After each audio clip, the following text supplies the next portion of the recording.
સાહેબશ્રીને મારા નમસ્કાર. મારું નામ વિરલભાઈ સોનુભાઈ ગાંગોડા. હું ડાંગ જિલ્લાની ચિકાર પ્રાથમિક શાળામાં ધોરણ 7 માં અભ્યાસ કરું છું. હું આપને એક પ્રશ્ન પૂછવા માંગુ છું. સાહેબ, તમે આટલી બધી દોડાદોડ કરો છો તો ટાઈમ મેનેજમેન્ટ કેવી રીતે કરો છો? એ વાત સાચી છે કે ગુજરાતમાં ભૂતકાળમાં બધા મુખ્યમંત્રીઓ ડાંગ જેટલી વખત ગયા હશે એના કરતા વધારે વખત હું ગયો છું. કોઈને પ્રશ્ન પૂછે, સ્વાભાવિક છે, જે કામ કરે ને એને સમયનો પ્રશ્ન જ નથી હોતો.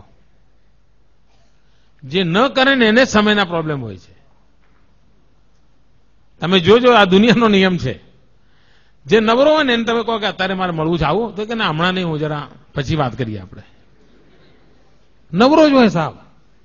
અને જે કામ કરવું હોય કે એમ કરો ને ભાઈ, તમે જો 9 વાગે આવી જાઓ તો 9 ને 9 ની 5 ની વચ્ચે આપણે એડજસ્ટ કરી લઈશું, બેસી લઈશું, તમે આવી જજો ને.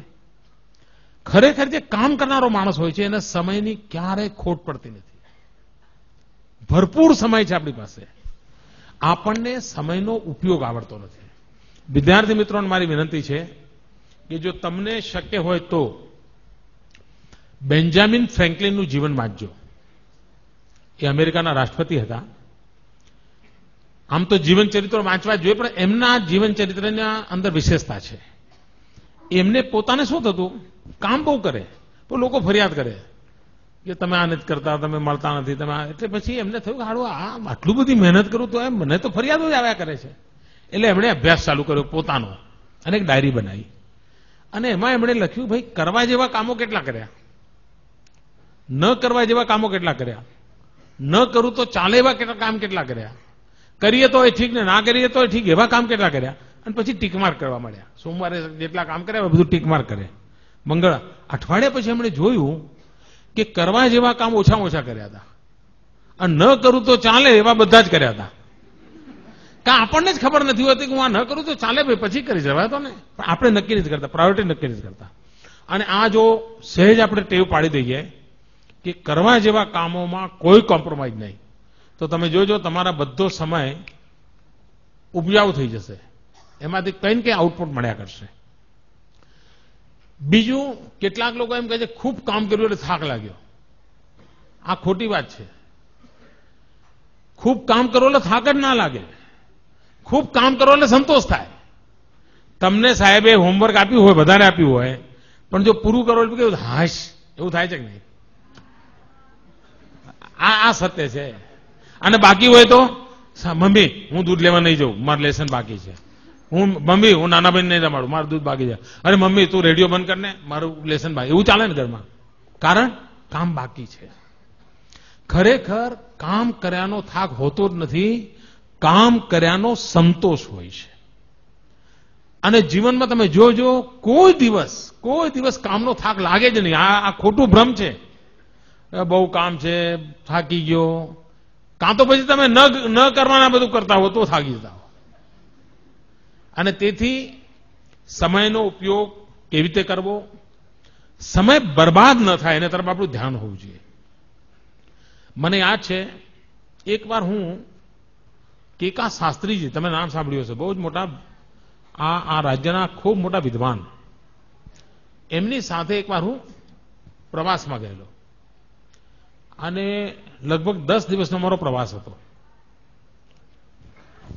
અને મને એમ કે આ વડીલની સેવા કરવાનો મને અવસર મળ્યો છે, એમની સેવા કરું. એ વખતે એમની ઉંમર લગભગ 85-90 ની આસપાસ તો હશે. એ ગુજરી ગયા હતા, એમની ઉંમર 102 વર્ષ હતી અને આપણે એમની શતાબ્દી ઉજવી હતી. એમણે 250 કરતા વધારે ગ્રંથો લખેલા હતા. તો મેં એમને 10 દિવસ બરાબર ઓબ્ઝર્વ કર્યા. તમને આશ્ચર્ય થશે, એમણે શબ્દકોશ લખ્યો છે, ગુજરાતી શબ્દકોશ. માનો કે રેલવે ફાટક હોય અને રેલવે ફાટકમાં અમારી ગાડી ઉભી રહી હોય તો આપણે શું કરીએ? ઉભા રહીને નીચે લટાર મારીએ, યા ત્યાં સિંગ ચણાની લારી હોય તો ત્યાં જઈએ, ક્યાંક ટમેટા મળતા હોય તો એ જઈએ, એવું બધું કરીએ ને.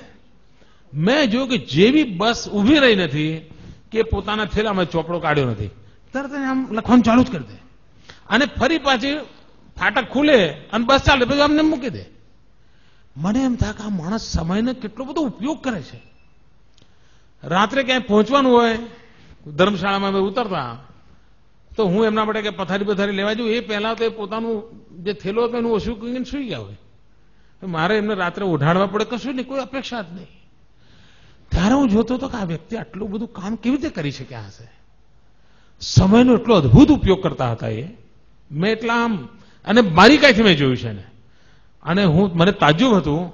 અને એમના જીવનક્રમની અંદર પૂજા પાઠ, લેખન, વાંચન, આ ચીજમાં કોઈ 1 મિનિટનો ફરક નહોતો પડતો. અને 10 દિવસનું એટલું હેક્ટિક શેડ્યુલ હતું. એ ઘરે રહીને જેટલા કામ પૂરા કરતા હતા એટલા જ કામ એમણે પ્રવાસમાં પણ પૂરા કર્યા. એટલે મારા મન પર એની અસર હતી. અને 85-90 વર્ષની ઉંમર, આપણા ઘરમાં આપણા દાદાજી 85-90 વર્ષના હોય તો શું કરતા હોય તમને ખબર છે ને? આ 85-90 વર્ષની ઉંમરે અને 103 વર્ષ જીવ્યા હતા. જીવનને કેટલું પરફેક્ટ એમણે રાખ્યું હશે એનો તમે અંદાજ કરી શકો છો. તો સમયનો સદુપયોગ, આ મંત્ર લઈને જો ચાલીએ, કરવા જેવા કામોને પૂરા કરવાનો આગ્રહ રાખીએ, કામમાં આનંદનો ભાવ અનુભવીએ તો આપણને ચોક્કસ પરિણામ મળે.